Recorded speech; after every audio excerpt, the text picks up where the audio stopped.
Bonjour, bonsoir, bon après-midi, selon l'heure à laquelle vous allez nous suivre. Nous sommes déjà là. Aujourd'hui, c'est vendredi le 28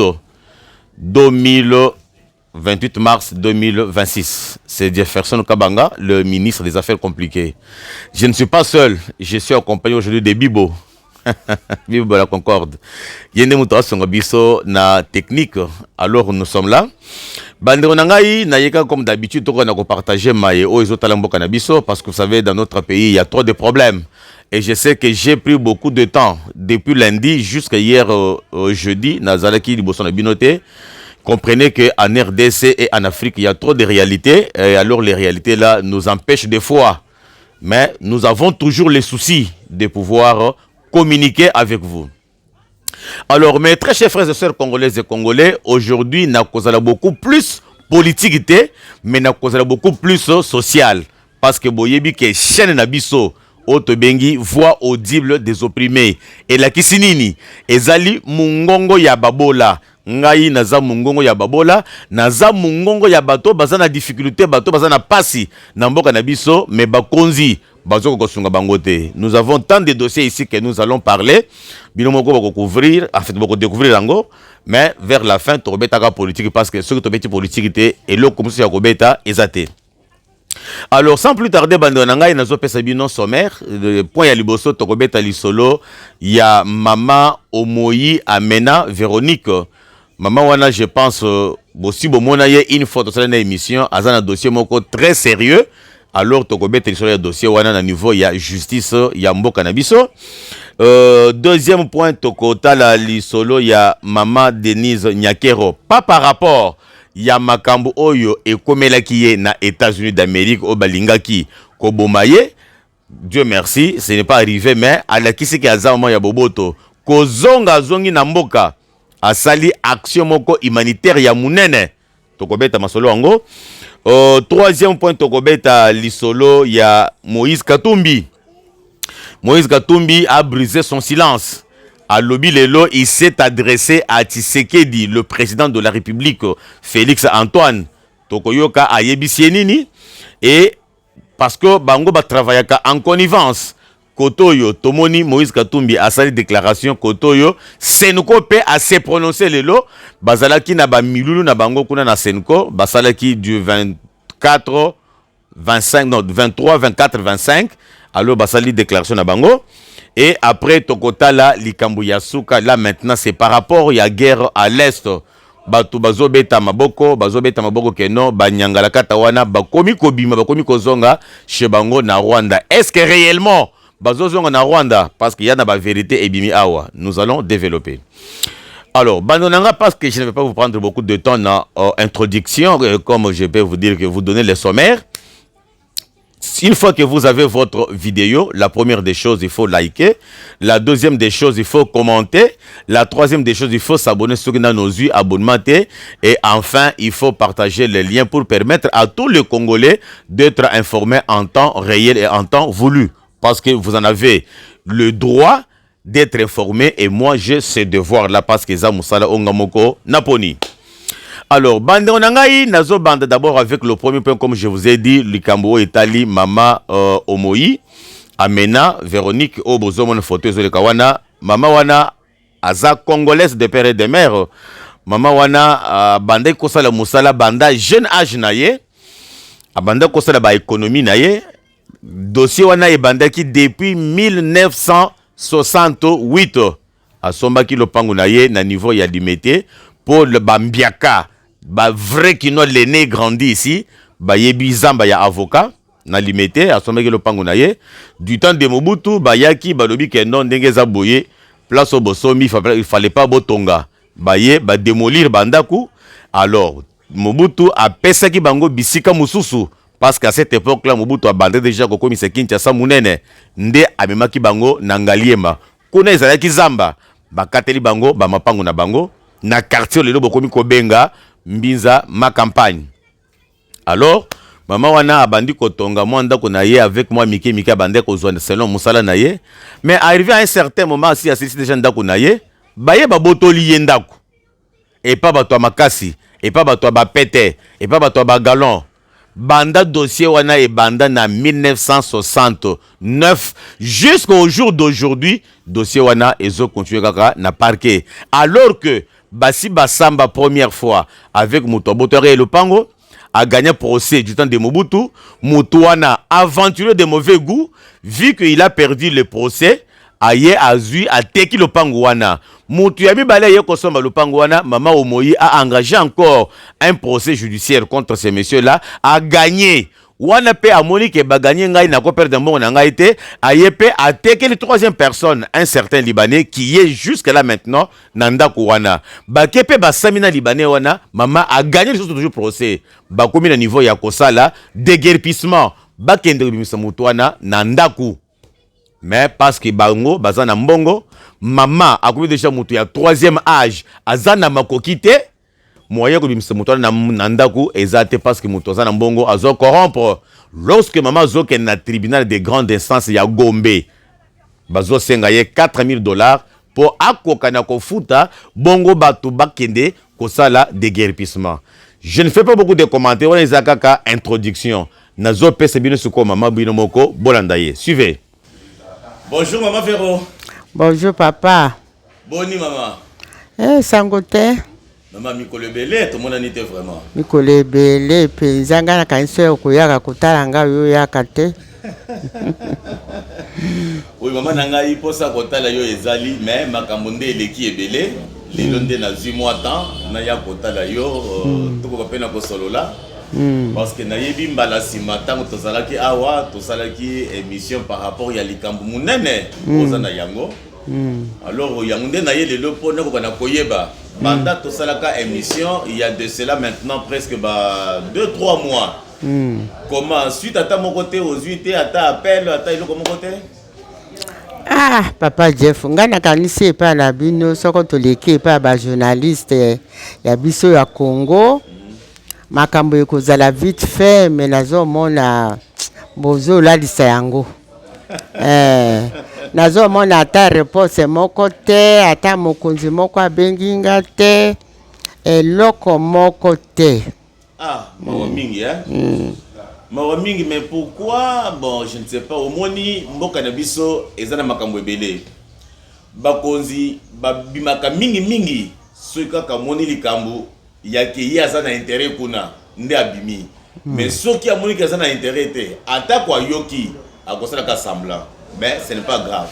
Bongo papa soki ezali ndenge wana biso bato ya mike otokokende ke pa wapi moyen mais tokokima ke pa leta leta nde aza mokonzi na biso nde akokatelaka biso makambo bongo bato minene kaka nde bazali na droit na makambo nyonso oyo biso bato ya mike moyen te ngai lokolo moni ngai journaliste na ngai yaya moko mokonzi te papa moko mokonzi te ndeko moko mokonzi te bongo tozokima epa nani il faut tokimela kaka epa leta vraiment leta akamata charge na biso na bakambo na biso ah papa ezosala pasi mingi Maman Véro nalingi nayeba parce que tant que tosalaki émission mbala liboso olakisaki nga ba document na yo nyonso ko banda dossier oyo ebandaki na Zamba avocat ti na ndenge bokei ti na ngaliema ti na ndenge bokei na parquet et na moni ba jugement nyonso ebima ndenge bosamba ko soki 3 fois obandaka ko gagner procès bandaka ko gagner procès ti sikoyo selon yo eloko nini ezo zangisa que bakokana ko exécuter parce que na moya lelo ndenge za boye ndenge na tangelaki dossier na yo ezalaki que il faut ba exécuter jugement ya ko déguerpir les sujets je ne sais pas ceux qui sont libanais ceux qui sont juifs mutu azokipe lopango na biso eloko nini ezo zangisa que bakokana ko bimisa mutu wana na kati ya lopango. Ah papa yo yebi mboka na biso ndenge ezokende nakendeki na parquet nalakisi bango makambo nyonso balobi mama oza na raison bon po ato déguerpir bato wana oyo bazali na lopango na yo il faut futa biso $4,000. Ofuta combien? $4,000. Yo ko bimisa ngo wapi na âge au 3e âge. Talaka likambo nga mutu ya 3e âge pe nakomi passionné nazana eloko moko te nakokende kuzwa $4000 ya kudeguerpir bato wana ndenge nini. Attends, je vais un peu comprendre. Est-ce qu'il y a un niveau, il y a parquet nini ou bien il y a tribunal nini au babande ko senga yo $4000? Na grande instance. Na grande instance ya Gombe. Ya Ngombe. Bazo sengo $4000. $4000 mpona kudeguerpir bato wana. Nzamba lola. Yango wana omoni evandi kaka mbongo eza te nde nazo kima mbango epa président de la république. Vraiment. Ya atalaka makambo yango ya bino te. Nga nakanisi bino bozali ba journaliste na ye. Ide na nga nyonso na bi papa Jeff bino bozali ba journaliste ya président de la république. Nakanisi ya atangaka nzoka nde ya atangaka te. Atalaka ba émission na bino te. Nga nalingi ya atanga yango amona yango ayoka ata problème na ngai akotela nga na likambo oyo yende mwana na biso yende président na biso. Ata mama Marthe na sengo audience c'est pas mama Marthe tete lelo Olembi na lembi et pas mama Denise na sengo audience comment mikanda na komaka mikanda ti lelo ata réponse te papa na kosala nini. Oui na yoki ndengo zolo mama omoni mokonzi mboka na biso son excellence Félix Antoine Tshisekedi Tshilombo aza mokonzi ya Congo mobimba aza na makambo ebele azosala ba émission tosalaka balandaka yango mais ntango mosusu ekoki kozala ke alandi émission apesi instruction na mutu songolo pakala akoka na kotala likambo mais mutu bapesi instruction azosalela te. Bandeko na ngai je pense qu'aujourd'hui eza deuxième fois o tozosala émission avec Maman Omoyi Véronique. Maman Omoyi Véronique ndenge bozotali wana za koko quelqu'un de troisième âge. Peut-être pour bato balandaka émission et bosote mais na koki kosala moi briefing. Maman Oyo na jeune âge na ye abandé kosala kaka lokola tout zaïrois ou tout congolais azosala azopeka moi le meilleur na ye. Azwa kaka moi le meilleur na ye bakendaka kosomba lopango. Donc akendaka kosomba lopango na ye na zamba avocat pour bato yebi zamba avocat du côté limité. Alors place basomba kawana Mobutu en son temps avec bato na bango musala balobaki ke bisika batekeli bino awa elongo banite ke bino bosomba bisika yango. Alors bayaka kobuka déjà banda kunyonso o basi batongaka déjà place na et pas bato basombaka. Mais le moment basalaka makambo wana mama zalaki sur place na Kinshasa, mama zalaki libanda. Tango outi voyage na ye aye akendaki pe na mairie à cette époque là balobi que bato nyonso oyo babukelaki bango bandaku bazo indemniser bango eloko ya liboso bakeko katela bango ba terrain mosusu côté yangalie mo lelo bato komo envier mingi ma campagne.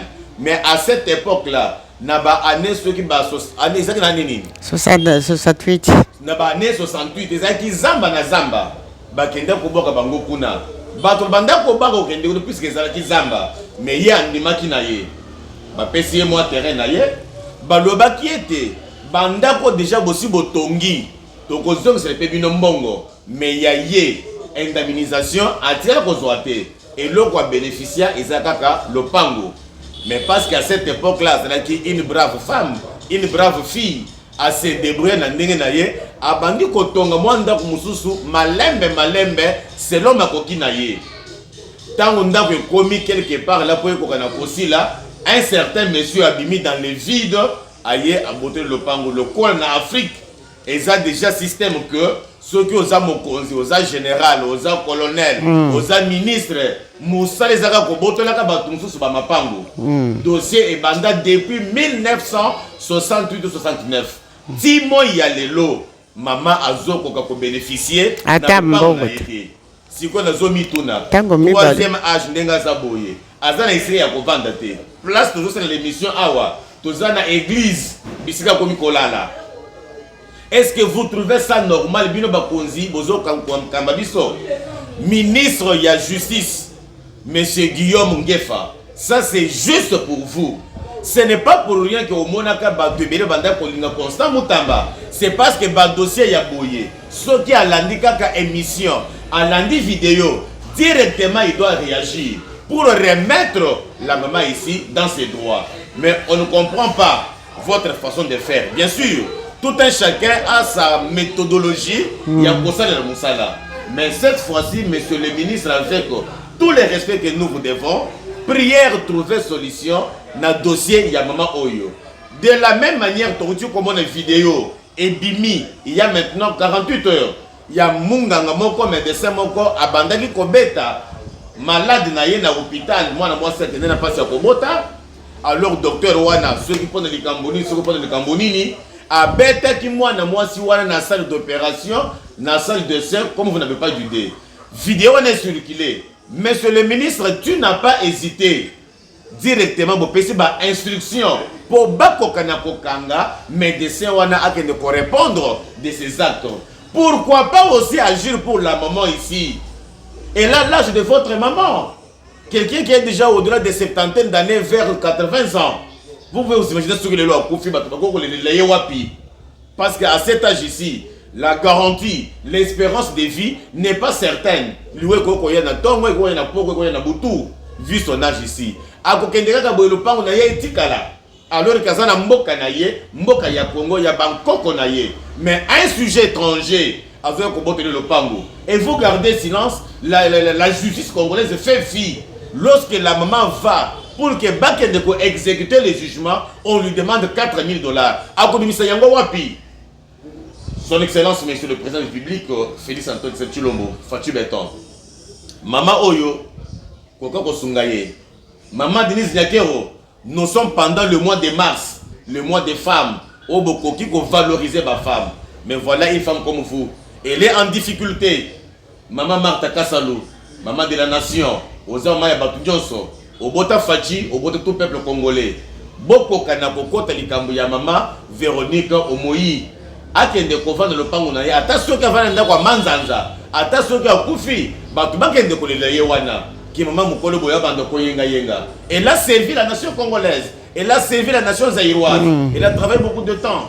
Les économies ya mika bando ko sala ya ndé mo te permettre ye akende ko soma mabele wana. Mais le ma campagne komi, je peux dire moi zone ya comment veut dire commune ya catégorie A. Tous les bakonzi comme la zèbre les zèbres à là-bas en tout cas je sais pas si mingi to yebi que notre justice est malade mais néanmoins na kati maladie wana ils appellent makambo ya bien ko sala maman Véro abe liloba nini ya suka okokipe koloba pour okoyebisa makonzi ya mboka papa journaliste nangai liloba nangai ya suka yangoyo nazali ko s'adresser pas président de la République président Nabiso mwana na biso tobota mwana oyo azali ko se débattre na Congo na biso tozwa yango amoni pasi mingi bazo bundisa ye pour rien or que ya za intérêt moko te intérêt na ye ete Congo na biso ekende pa bato mususu te bongo président de la République papa nangai tala likambo nanga kota likambo nangai na sengi okota likambo nanga ndako mibale oyo azamba avocat na zo ata pata te oyo ya makapanya na tole eloko moko te babotolinga na bato ya mbongo bongo biso bato ya sepre toki kozwa intérêt te toki kotonga te kaka bato ya mbongo wana babotolaka biso papa kota na likambo na ngai ngai tango nini nakokende na libako sakapare na bandako ya bato kuna est-ce que bakolongisa nga soko jugement ezali kuna na liba ngai yo moi na komi na ke kosamba na libanais bakolongisa libanais ngai te mais pourquoi pas awa na Congo soko libanais abotoli congolaise to congolais lopango il faut kaka afuta mbongo bapesa ye ndako wana ndako nanga wana ya makapanya libane wana afutaki bambongo ba $10,000 po ete bapesa ye yango papa kota likambo nanga président de la République ozali na musala mingi ya solo tozali na mawa na yo ozali le seul homme oyo azali ko se débattre mpo na Congo na biso tozwa yango. Mais papa toko omoni likambo na ngai tinda ata moto moko azali penepene ata journaliste oyo papa Jeff oyo loba bobengela nga Jeff oyo namona ye ayebisa nga likambo ya mama oyo tête à tête. Papa kota likambo na ngai na kombo na Yesu. Merci beaucoup. Oui, Fatou Beton, maman Denise Nyakero, maman Martha Kasalo, botala moninga mwasi, moninga mama Nabino, azo tambola à 4 pattes, makolomi nei, mutu ya bongo bazo botele lopango na ye. Pour asuka wapi, maman de 3e âge, botaka nenga azo tambola. Même pour na mawanzambe, boyo kele mawa, eza pasi mingi. Merci beaucoup. Wana Bouti Kolanda wana eza na ngongai Jefferson Kabanga, les ministres des affaires compliquées et la bouche autorisée ya bato bazana pasi. Mungongo na biso yangunde tokomisa repa bakonzi. Nazalaki epai wapi mama wana azo vanda. Mama wana de 3e âge, bomoni azo tambola na babegi, lokola mboka na biso bato bazangi mawa. Bato bazo talata âge ya mutu ata condition de vie ya mutu. Mama wana elle ne vit nulle part.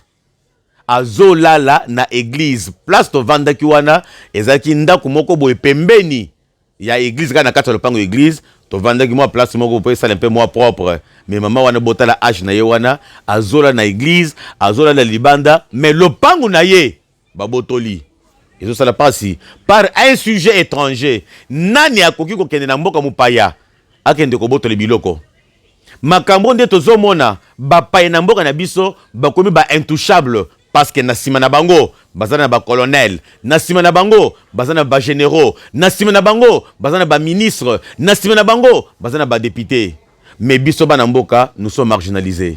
Yangonde makambo ezole kalisusu côté akatanga. Chinois lelo na mboka na biso akomi lokola congolais. Chinois akomi ko botola ba congolais ba terrain. Akomi ko botola ba congolais ba belé na bango. Na côté le bino moi vidéo muke. Bon d'abord toujours dans la vidéo no bolandi comme ça je vais revenir. Suivez. Ou chinois, on est agressé, on a même un téléphone chinois. Ou chinois, oui, oui, mouchine, on mouchine. J'ai le droit de filmer chez nous. Vous croyez que tu as le droit de filmer. Je vais vous filmer tous. Est-ce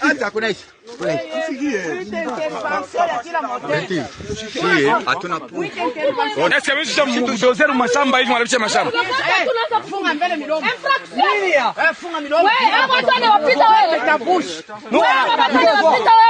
Oui, c'est ma. Vile Congo isa kwa yenu, mnaanza kuwalabisha vile mnapenda. Hakuna mambo. Hakuna mambo. Mnalabisha concession yetu. Hakuna mambo. Explique-moi, qu'est-ce qu'il dit? Attendez d'abord. Oui. S'il y a un problème, on peut parler. Mais pourquoi vous n'avez pas parlé avant? Mais c'est vous les responsables, non? Vous n'étiez pas informé qu'ils vont faire descendre la machine ici? C'est vous les chefs, non? Vous êtes nos frères congolais, nous luttons contre la famille. Mais eux viennent saboter notre travail. Et puis là, il a fait sortir, c'est quoi ça? Moi, je dois savoir ma machine. Comment c'est quand on s'en va comme une concession? Capé ni mungu. C'est comme infraction. Un peu agressé. Abanjo baba la bisa mashamba. Banengisha dozer mu concession, une concession privée. Atanga se Congo shakwa ya bana bisa minji etanzi murefu sana bidozer. Yo misha ngubamba atumupiki atumenase. Leta twangarie mambo. Tunasebela ma connaissance batakata mamilomo. Bentona bisha bintu bietu une concession privée ya na mpango ba chinois. Tout ça maîtriser hapa twenda ne kuparke tukasambe naye aiseme ile kufuata mfanye concession yetu. Misha mbamba naye hapa. Allô maître. Angola, mimi notende.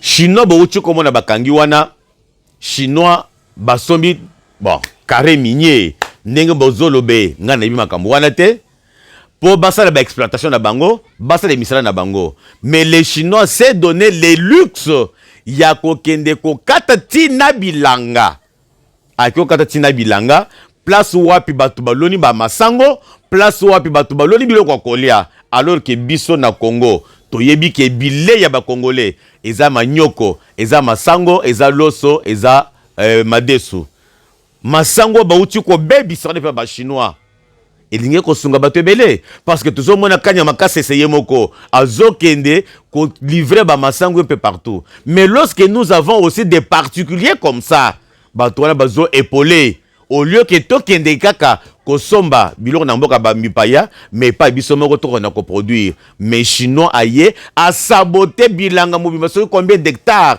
ya masango. Pourquoi ça?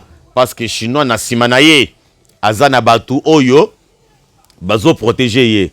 Mais chaque fois na chaîne ou ya télévision na benga ka bande ko nanga ba congolais bino ba diaspora boya to sala bilanga boya to boko le biboele boya to sala boye. Mais lorsque ba congolais baza libanda bazo mona ba vidéo ya boye ke mwana mboka na mabele na ye, mais un étranger azoya a vandalisé tout un champ ya maïs au vu et au su des autorités.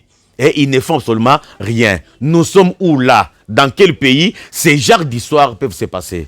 Est-ce que Batu ya bongo bakonzi, même ministre de l'agriculture, même ministre ya mine, est-ce que bozo sunga mokonzi ya mboka? Parce que bachino to yibi ke baye ko sala ba exploitation minière. Et ba exploitation bazo sala wana ba ko dégager ka ba gaz ebele selon ba machine o bazo sala na ba usine na bango. Mais moi na mboka a sali musala ya bilanga o ya kolesa congolais. Asunga mokonzi mboka de sa manière parce que masango nyo soni yemoko kolia yango te tango masango ne kokomela akoteka biso pe tokosomba tokolia fufu mais tale chinois ki abomi yango mais bakonzi bazo le côté. Nous sommes là pour dénoncer parce que nous sommes la voix audible des opprimés. Le garçon est un opprimé. C'est pourquoi nazui li kamole na sombi yango mokonzi mboka tala dossier au papa. Maman Denise Nyakero Yoza Mosungi, il y a président de la République, comme la Bible avait dit, dans Genèse, lorsque Nzamba a créé Batou, Nzamba Lobby, il n'est pas bon que l'homme soit seul. Nous devons lui créer une aide. Yangonde Baye Basali Ève. Négozawana Oza Ève Pemben, il y a Adam. Adam, c'est Félix Antoine Chilombo. Vous êtes là pour l'aider aussi dans Makambu Yamike Mike. Le col na outu komona. Vidéo Moko Boisa très virale. Ça fait déjà 24 ou 48 heures. Il y a un certain médecin dans l'hôpital général ya Kinkole, à Bandaki Kobeta.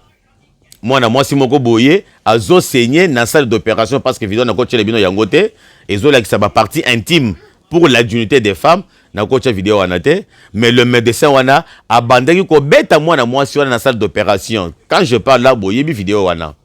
Mais tant que maman Denise Nyakero aye a outi poto et pas wapi abiki na liwa ya banguna azu mwana mwasi wana en charge atindie na hôpital mususu pour bakende ko soigner ye na lolenge elongobani. Mais pourquoi pas aussi intervenir pour na maman Omoyi Amena Véronique oya lopangu na ye pour nite ko intervenir aussi pour na ndeko na biso baké ko bebi sali bilanga na ye et pas ba chinois. Après tout nous sommes chez nous. Maman Marthe, maman de la nation. Ozama bisonyonso le lenge oboti fachi béton le lenge pe oboti tout congolais tala likambo ya moninga mwasi. Nous sommes pendant le mois de mars. Maman Omoyi nazana pasi mingi pona ye tant nous sommes mutozo tant na ba begi quelqu'un de troisième âge. Mais le dossier wana na lobeli yango na lobeli yango il n'y a aucune suite. Ça fait mal.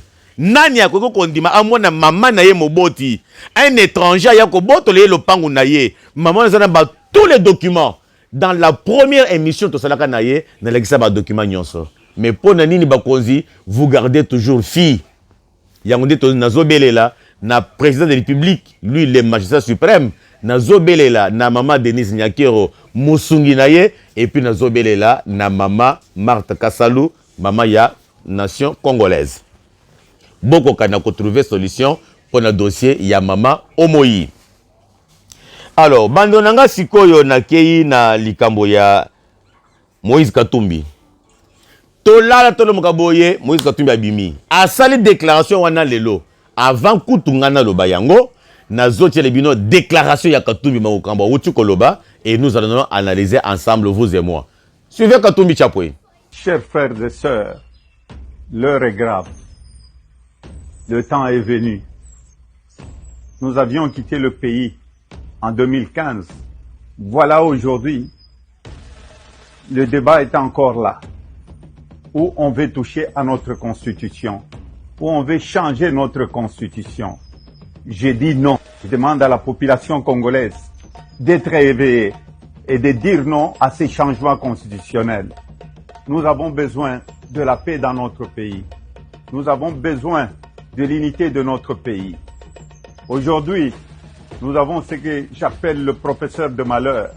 Au lieu d'utiliser leur intelligence pour le développement du pays, ils veulent utiliser leur intelligence pour la destruction de notre pays. Soyons prêts. L'article 64 est là pour nous protéger. Nous devons nous défendre corps et âme pour qu'on ne touche pas notre constitution. Ce n'est pas la constitution qui permet la mauvaise gouvernance qui est dans notre pays aujourd'hui. Ce n'est pas à cause de la constitution que nous n'avons plus de route. Nous avons la meilleure constitution du monde.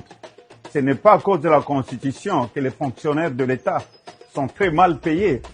Ce n'est pas à cause de la constitution que les enfants à Kinshasa meurent de faim dans toute la République et dans les autres provinces. Ce n'est pas à cause de la constitution qu'on ne donne pas de l'emploi à mes frères et sœurs congolais. Mes chers amis, disons non à ces changements constitutionnels. Aujourd'hui, si nous avons la guerre à l'est de notre pays y ajouter encore d'autres problèmes, c'est parce qu'il y a eu des élections chaotiques dans notre pays. On veut encore ramener d'autres problèmes, disons non. Et soyons prêts à défendre cette constitution. Les trains de vie de l'État aujourd'hui, nous dépensons beaucoup d'argent dans des futilités, dans des voyages inutiles. Et la population continue à souffrir. La seule solution pour le Congo, pour qu'on arrête le sang, c'est d'aller à un dialogue inclusif. C'est pourquoi je félicite le président américain, l'Union africaine et les autres partenaires, les Européens, tous, qui sont en train de nous encourager pour un dialogue inclusif. Je remercie le président Lorenzo. Il doit aller de l'avant. Mes chers frères et sœurs, nous n'accepterons jamais le changement de la Constitution. Ici, je m'adresse au président de la République. Nous avons combattu ensemble contre le changement de la Constitution. Et nous avons cheminé ensemble pour qu'il puisse y avoir la première alternance dans notre pays. Pensez aux souffrances de la population. Nous n'allons jamais accepter un changement de la Constitution. Surtout, si ça venait de vous, ce serait une trahison pour la population congolaise. Alors, bandonanga bokuti kolanda moto azolo bawana eza Moïse Katumbi Chapwe. Tout ce que j'ai synthétisé na matière na ye, azo senga biloko mibale. Azo loba na biso ba congolais, to loba non na changement ya constitution. Et puis, azo senga dialogue et salema. Je vais mettre mon point de vue. Naibi ke binope ba auditeur fidèle na ngai. Boko ça le pays y a bino point de vue, mais na ba commentaire na bino. Nde boko pe ça fait ba point de vue na bino. Nazo c'est la yango, tout qu'on a décortiquer. Et au même moment, cette émission ici devient comme un sondage. Tout qu'on appelle na cause de température. Toyeba est-ce que biso peuple ton dimi changement ya constitution ou bien ton dimi yangote. Est-ce que biso peuple ton dimi dialogue et salema ou bien ton lingi dialogue et salemate. C'est déjà un sondage. Moutoutou na commentaire, à quoi ce point de vue naie. Oui pour dialogue, non pour constitution. Oui pour constitution, oui pour dialogue. Oui pour constitution, non pour dialogue. Chacun va donner son point de vue. Alors, Monsieur Katumbi, d'abord, je te rappelle que, papa, nous sommes les Congolais. Toi, tu es juif, de mère zambienne et de père juif. Chez vous, là, il y a aussi des postes, tu peux aller travailler là-bas, papa. Il n'est pas dit qu'il n'y a qu'au Congo, où il y a Sokoya, à son nationalité, à Komipé Kobundi Saba Namboka. Ça ne se conçoit pas. C'est inconcevable. Qui est ce Congolais là? D'abord, on a tout le même bino, bateau Bozana Sima Moïse Katumbi. Nani na bino, moko na bino nani akoki le loko s'est décidé, à 4 même na Zambie. Na famille ya ba maman ya Moïse Katumbi. Ako makuna à se faire un homme politique. Abanda pe ko bundisa fonctionnement ya mboka na bango, montana na bomoi. Na yebi ke biso ba Congolais to lingi mbongo mingi. biso ba Congo tolingi bourgeoisie, mais il faut que bourgeoisie na mbongo tozolinga tozwa yango na lolenge elongo bani et que mbongo wana tozozo wana ezala na niveau que ezo déranger le bon fonctionnement ya mboka na biso te. Soki lelo toza na difficulté ya bitumba na mboka na biso, c'est parce que na mutu, c'est-à-dire na tête ya mboka na biso, on avait un étranger. Tout le monde connaît. Si ce ne sont que les imbéciles qui ne veulent pas accepter la vérité, mais ils le savent bien, pour leurs intérêts mesquins, jusqu'à la preuve du contraire, bazo continue kolobake, Hippolyte Kanambe azamwana ya musée. Bazana simanaye pour apesa bango bambongo, bako kana komene la vie, le lingue ba mesana bourgeoisie. Mais zaka yomo konde mutozo bourgeoisie et bongo ta famille, arrière famille. C'est la même chose avec Batu Oyo, Baza côté ya Moïse Katumbi.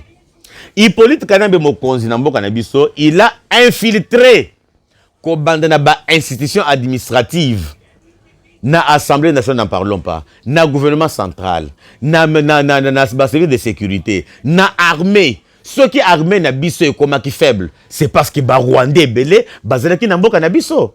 Tout le monde connaît ça que nous sommes infiltrés. Et Moutou a facilité qui infiltration wananani Hippolyte Kanambe parce qu'il était président de la République. Voyez-vous? Mais pourquoi nous devons encore, jusqu'à la preuve du contraire, soutenir encore un autre étranger, un autre sujet étranger pour akokanako braquer candidature naye na niveau ya magistrature suprême? Non, mais il faut que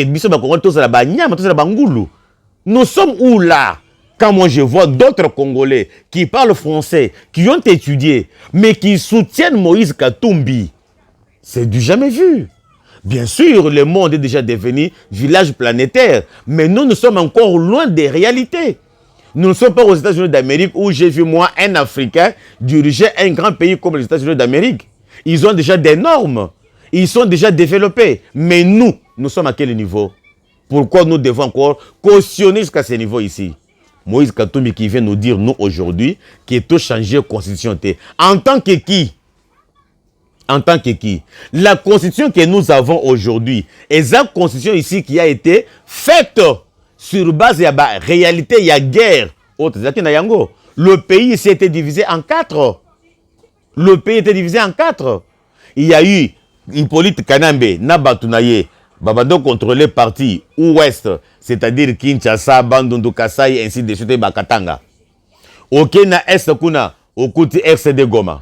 Ok, na Grand Équateur, okuti Jean-Pierre Bemba, un autre aventurier aussi. Ok, siko côté Bakisangani, okuti Roger Lumbala, Bamboussa Nyamouissi. Le pays était divisé d'échiquetés. Bakende kosa la constitution, na contexte wana, pour Bakokanako, unifier pays. Bien sûr, c'est quelque chose de louable. Le pays a été unifié. Mais tout un chacun, à Bandaki Kozoa, comment je vais dire, par naïe, c'est-à-dire que dans la constitution, il fallait sécuriser les belligérants. Ata mutumo kote, alinga ki kondima ke bacha article songolo pakala na constitution, oye koya ko condamné pour les bévues au basalaki. C'est dans ce contexte-là. Le lot tout ça dans l'assemblée provinciale. Basala ka musala nini? Parce que ba belligérant nyon sowana, basala ki na batuna sima na bango. Il fallait ko créer ba institution pour batuna bango bazwa misala. Nde tozo mona ba gouvernement provinciaux, tozo mona biloko kili ba créer ki pour que batu bazwa musala. Alors, na moya lelo, nous ne sommes pas encore à ce point-là. Nous devons changer la constitution pour basculer dans la 4e République. Regarder maintenant vers le développement du pays. Parce que nous ne sommes pas encore au moment où il y a des belligérants ou un qui est divisé en 4. Mais je vois l'autre qui vient aujourd'hui s'opposer. Oui, ce sont les opposants qui viennent. Parce que, en fait, je ne sais pas comment les Congolais voient les choses. Hein. Ils pensent que quand on est opposant, on doit s'opposer à tout. Même si quelqu'un veut aller se laver à la douche, parce que je suis opposant, je dois m'opposer que non, on ne se lève pas à cette heure ici. Parce que je suis opposant. Non, non, non, non. Un opposant, c'est quelqu'un qui propose des bonnes idées pour compléter le gouvernement central. Ce n'est pas créer de la crise pour venir maintenant nous demander le dialogue. Dialogue et kosa le maté. Katumbi, tia yango na mutu na yo ke dialogue et kosa le maté. Et constitution ya mboka, toko changer yango. Parce que les réalités du temps passé, ce ne sont pas les réalités que nous vivons aujourd'hui. Si ça dépendait de moi, j'ai toujours parlé de ça à maintes reprises. Même l'article 220 au Bolivie, ils ont verrouillé par rapport à la forme, il y a l'État, par rapport il y a mandat et président de la République. Mais pour moi, il faut d'abord commencer par toucher l'article 220. Et principalement, Namakambo Izotala, mandat et président de la République. Ça ne sert à rien de faire 2 mandats il y a 5 ans et renouvelable une fois, alors que tu as vu que Moutosana Bokonzi, les 5 ans ou bien les 2 mandats, ils assurent. Je prends un exemple. Mon ami Bibo, le technicien, Aza, président de la République, Namo Yalelo. Aza na mandat ya Liboso. Et nous sommes en Afrique, en RDC. Ayebi que selon la Constitution, deuxième mandat, ils ont c'est l'angaï. Donc, est-ce la part tricherie, est-ce la part corruption, est-ce la part n'importe quel moyen, à cause de la deuxième mandat. Mais pourquoi nous devons organiser encore les élections, qu'on dépense un bon belé? Ça, c'est mon idée à moi.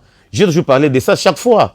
Alors, au lieu de Bisakambongo, il y a que tu organiser l'élection, il y a deuxième mandat. Alors que tu as que Bibo, Ndemouto Kolekalisusu, t'as mieux seulement de laisser 10 ans. Alors, c'est que 10 ans, mais non renouvelable. On va gagner l'argent que nous allons dépenser pour les élections, parce que l'élection est Kambongo belé. On va gagner aussi le temps, parce que tu as qu'après élection, la tractation est comme à Kapona Kosala, le gouvernement, la majorité. C'est le temps qu'on perd.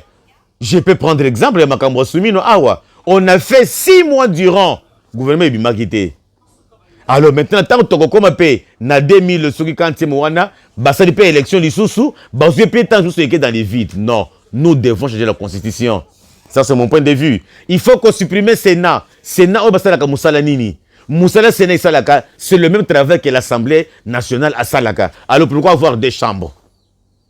Il y a biloko ebele et alors biloko ebele qu'il faut changer dans la constitution. Alors yo katumbi ceux qui ont le dit que notre constitution est la meilleure constitution du monde.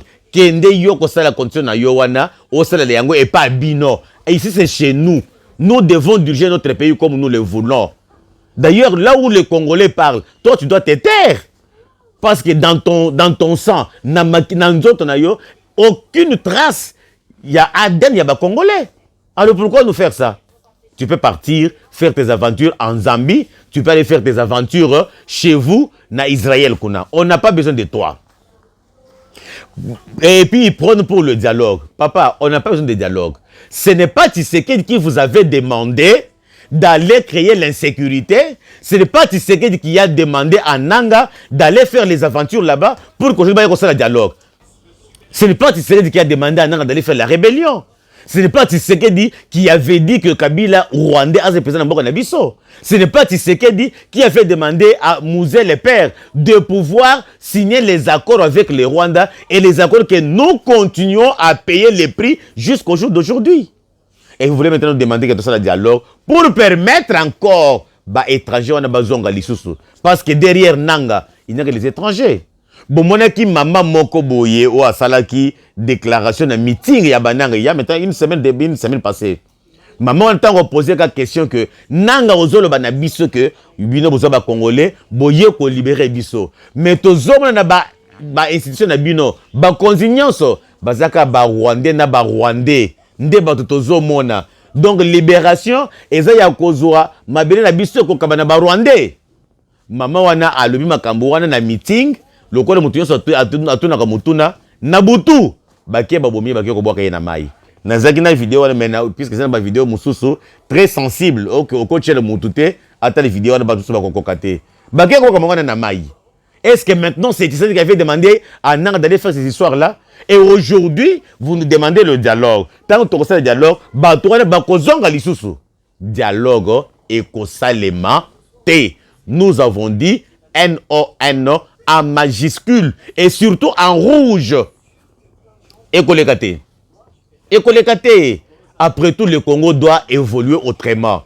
Donc, makambo dialogue et comme il y a routine. Et comme il y a ceux qui moutou à une élection a échoué, ceux qui moutou à 5 postes ministériels, bah PCT, ceux qui moutou à zeli nomination à Zuyangote à la guerre Manduki. Rébellion. Et après, tu y a un dialogue. Tant que tu vas dans le dialogue, tu vas poste, tu vas monter Ekiti. et Kosimbate. Ce temps-là est déjà révolu.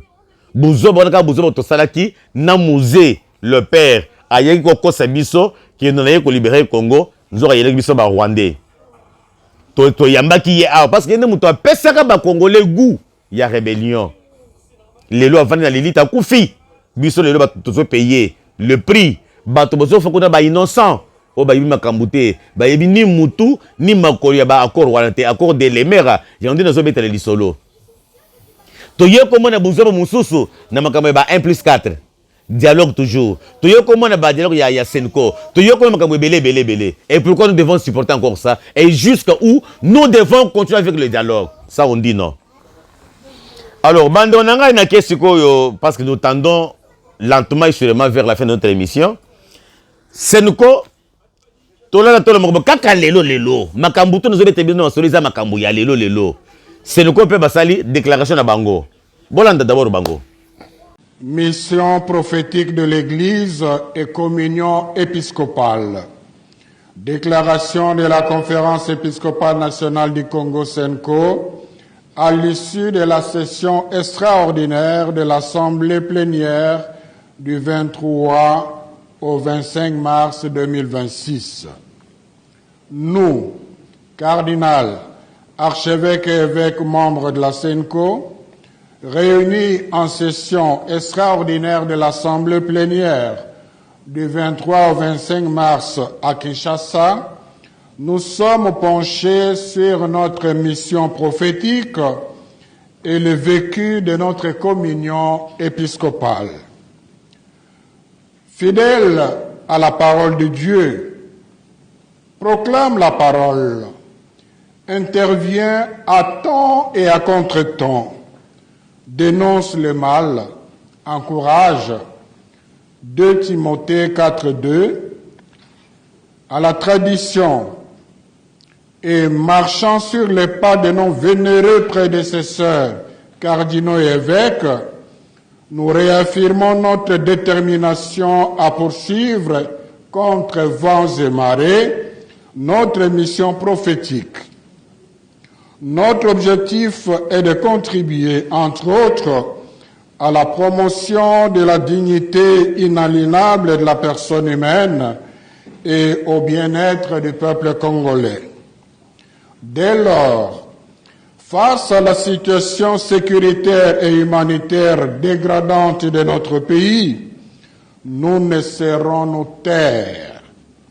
Comme l'a si bien dit le pape François lors de son voyage apostolique dans notre pays, l'Église ne peut pas rester indifférente ou muette face aux injustices et aux douleurs qui frappent les populations. Certes, la communauté politique et l'Église sont indépendantes l'une et l'autre et autonomes dans le domaine qui est le leur, mais elles sont appelées à collaborer car toutes deux sont au service de la vocation personnelle et sociale de mêmes hommes. L'Église a donc le droit de prêcher la foi en toute liberté, d'enseigner la doctrine sociale sans aucune entrave, de porter un jugement moral, même sur des affaires qui regardent l'ordre politique, quand les droits fondamentaux de la personne humaine et le salut des âmes l'exigent. Gaudium et Spes, numéro 76. Soucieux de la paix et de la sacralité de la vie humaine, nous sommes convaincus que le dialogue est supérieur à la guerre. Comme l'a affirmé avec justesse le pape François, la guerre est toujours un échec de la politique et de l'humanité, une capitulation honteuse. Fratelli Tutti, numéro 7. Ainsi, rappelons-nous la pertinence de l'initiative Pacte social pour la paix et le bien vivre ensemble à RDC et dans la région des Grands Lacs, à ne surtout pas confondre avec un dialogue visant le partage du pouvoir. Par ailleurs, nous tenons également à réaffirmer que la communion est un principe sacré de la synodalité ecclésiale et de la collégialité épiscopale. C'est dans cet esprit que sont toujours élaborés les messages et déclarations de la SENCO.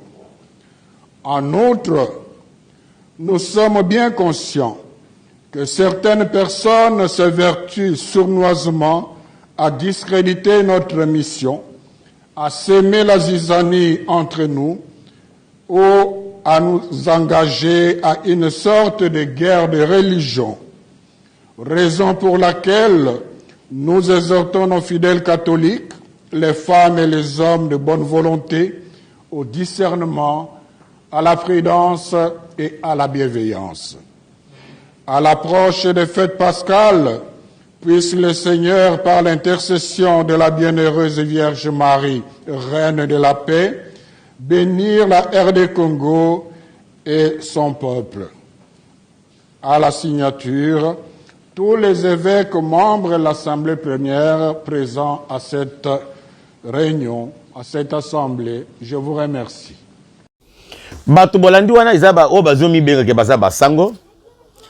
D'abord, je ne sais pas comment comprendre, hein, et jusque-là, je ne sais pas faire, moi, la différence entre la SENCO et un parti politique. Parce que na ba réunion, oyo bango basalaki, na milulu oyo basalaki na yango, ezaki makambu d'ordre organisationnel ya église la bango. Parce que na kati na bango, banungu nungu ezalaki wana. To mwana ki kaye de charge, balobaki ete makambu na bango, ba réunion na bango, ba conférence na bango wana, ekozala essentiellement ciblé sur qu'on nomme ba recteur na ba université na bango. Et loko ya mibale ko dissiper makambo ebimaki oh non monseigneur évêque Kassanda Bernard o ya Mbujimai alobaki boye akomaki mokanda boye bakoka na commettre moi du calme parce que na kati na bango moko bitumba déjà ezalaki makasi bazaki déjà divisé mais atiki makambo wana akomi makambo ya politique. Mais ça, c'est quel genre d'église? Au lieu de parler la parole de Dieu, bango parler caca politique. Bango parler caca politique. Je me pose moi la question. Alors, bolongoli basutano. Boche permanence nabino. Bokomi kombo parti politique socialiste Senko. Et tokoya ko adere wana. Parce que c'est concevable. Même Jésus-Christ, Isabina Mariam, était formel avec lui-même. Il avait dit à César ce qui est à César, à Dieu ce qui est à Dieu. Et Jésus même avait dit encore que quand moi je suis venu, ce n'est pas pour bokonzi na bino ya sia mokili awa, bokonzi nanga isa bokonzi céleste. Je ne suis pas venu pour les histoires éphémères ici. Moi c'est pour la vie éternelle. Mais l'Église catholique parle moins de la vie éternelle, parle moins de la foi chrétienne, mais l'Église catholique parle beaucoup plus la politique. C'est inconcevable. Oui, toyebi, parce que mouteba yemoko alobaki bokende kozwa mbongo na Rwanda, bokende kozwa mbongo na ba Kenya, bozwa mbongo na ba Uganda, pour bokoka ko peser de tout votre poids sur la balance, bokoka na kosalisa dialogue, ça sera maintenant l'issue oyo ko permettre que bananga bazonga boye, ba Hippolyte Kanambe bazonga boye, bazwa pena ba rebelle bazonga sa bango boye. Je m'étonne. Chaud quand tu dis que le dialogue pacte social au Bozo Lingawana, ce n'est pas à confondre avec le dialogue, il y a le partage des pouvoirs. Je te pose maintenant la question, moi en tant que politique, toi en tant que politique aussi religieux, dis-moi à l'issue de ces dialogues-là, qu'est-ce qui va se passer? Admettons l'amnistie. Bakolimi Sabatunyo Sawana, Nanga Gokoma libre. Ok, n'est-ce pas? Maintenant, tel que toi la cholé, au moni papa na yo, au moni mwana na yo, au moni mwana nkasi na yo, babomie bakatie biteni, lo lenge bananga bazo sala kuna. Mais lobi kuna, au moni nanga, a commis qu'on roulait carrosse ici à Kinshasa. Qu'est-ce que tu peux ressentir dans ton cœur là? Et combien de familles nanga a endeuillé à l'est là-bas? Combien de familles Hippolyte Kanambe a endeuillées à l'Est là-bas? Ça ne va pas passer. Et après tout ça, admettons l'amnistie, parce que bon, pardon, que nos mois Nzambe, il faut limbisa. Ok, je vous concède. Après maintenant les pardons. Bakolobanin. Bakoloba que, biso siko toko se retrouver wapi. Parce que tous qui kuna, tous déjà dans biso gouvernement parallèle avec le gouvernement ya Kinshasa. Alors, tant que toko ya boye, il faut bon pèse biso pe ba poste.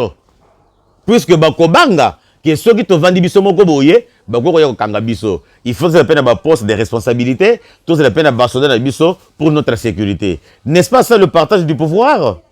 Mais Cholé, tu te moques de qui?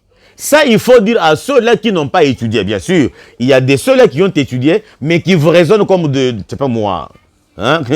Oui, parce que les cons sont partout. Hein? Il y a les cons au niveau des intellectuels, il y a les cons au niveau des abrutis. Et ça, il faut s'adresser aux cons intellectuels et aux cons abrutis, pas aux intellectuels avérés et avertis. Nous sommes les hommes avertis. Nous avons une longue vision. Makambo bozo yanangowana ekolekate. Tu prends le dialogue, mais Kabila yewana kuna azoloba. Que non, il faut bakabola Congo en deux lokola bakabolaka Soudan du Nord, Soudan du Sud. Et c'est ces messieurs dont tu nous demandes que tu aies un dialogue. Et tango koya, est-ce qu'il y a des cahiers de charges naye? Yewana, il a inventé son terme à lui, hein? Soudanisation. Ça, tu connais ça? À l'Aubert, on a conférence de presse naye. C'est celui-là avec qui nous allons faire le dialogue?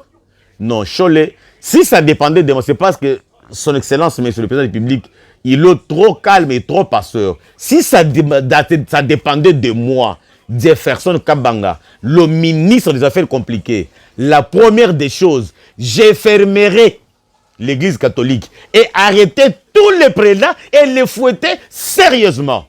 Parce que même aux États-Unis d'Amérique, nous avons des chaises électriques. Hein? Là où il y a la vieille démocratie, il y a la chaise électrique. Ok, aussi manabokonzi, au sein de ma bêtise, mais on nous dit qu'il n'y a pas condamnation à mort. Il n'y a pas peine de mort. Mais tu vas vendre chaque jour ici na baguette électrique. Chez Bango Kuna, tu vas t'expliquer démocratie. Ceux qui sont en France, au Kokuta, labyrinthe, couloir de la mort. Ok, aussi manabokonzi, ok, aussi mana régime, ok, aussi mana biloko sacré, on te tue. Si ce n'est que chez nous ici, où un monsieur peut se réveiller le matin, il commence à dire du n'importe quoi et on le laisse calme au nom de la démocratie. Quelle démocratie? Quelle démocratie? Ça cesse maintenant d'être démocratie et comme maintenant libertinage. Non, Église catholique, vous devez avoir des reculs et des réserves. Sinon, un jour, ça sera une histoire pour cette Église et la population congolaise. Il y aura une histoire qui sera racontée dans le monde entier. Qu'un jour, le peuple s'est pris en charge et est allé vandaliser les églises catholiques parce qu'on en a marre. Nous, on n'a pas besoin de dialogue, papa. Binoboya côté ya biso, que botika koyiba, botika kokosa, botika kindumba, bosunga babola, bosunga ba orphelin. Tout ça dans le condiment. Avant, il y a tout bon de la cas.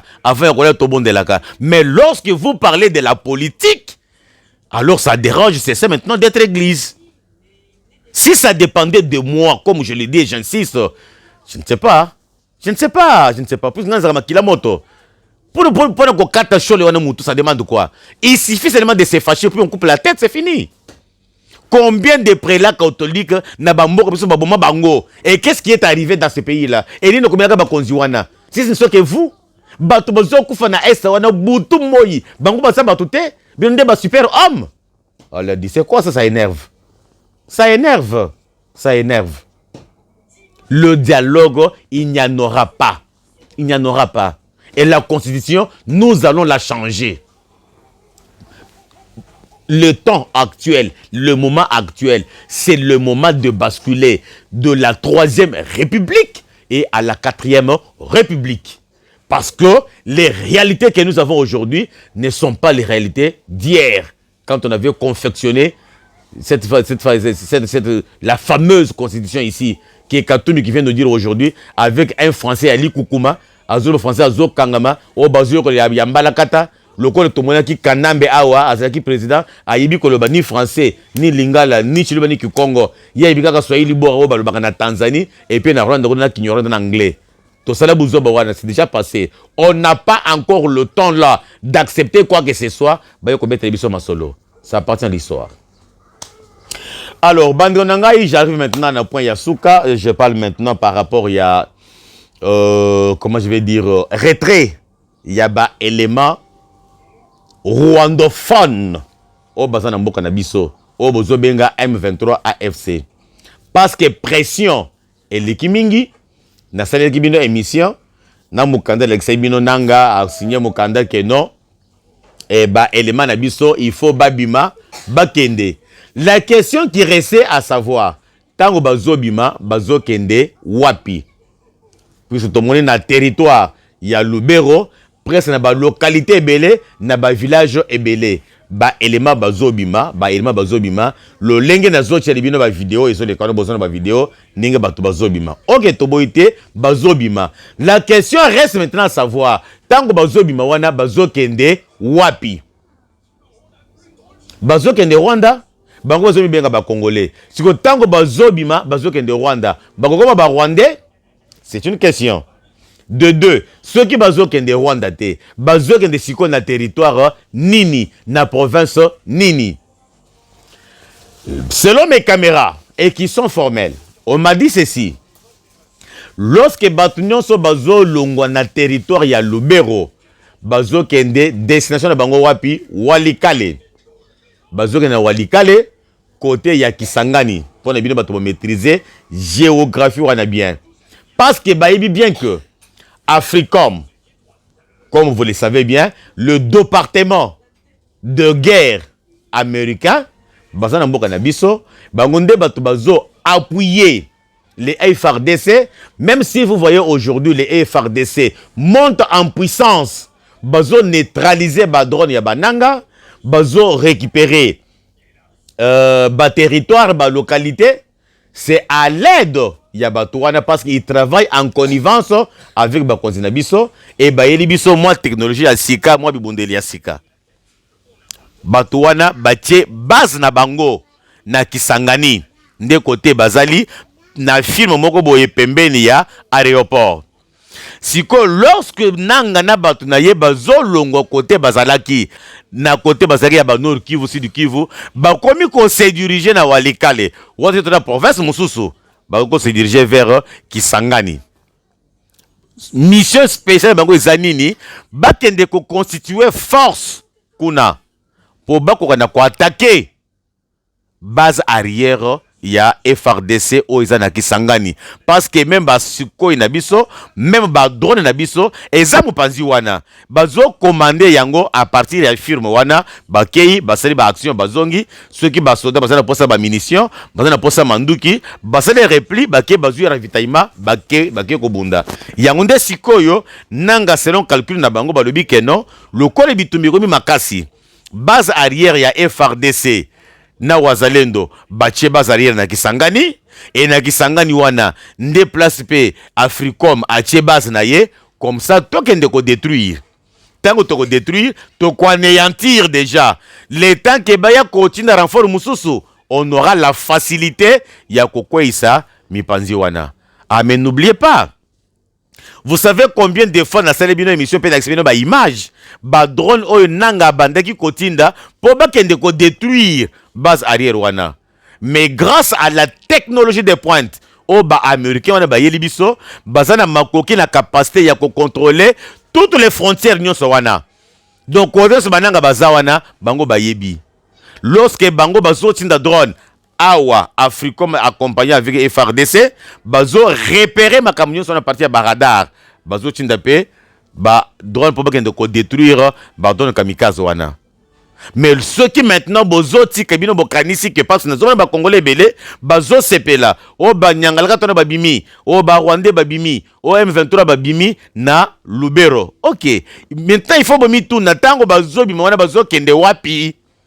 Et côté bazo kende wana, est-ce que boibine bazo kende ko préparer?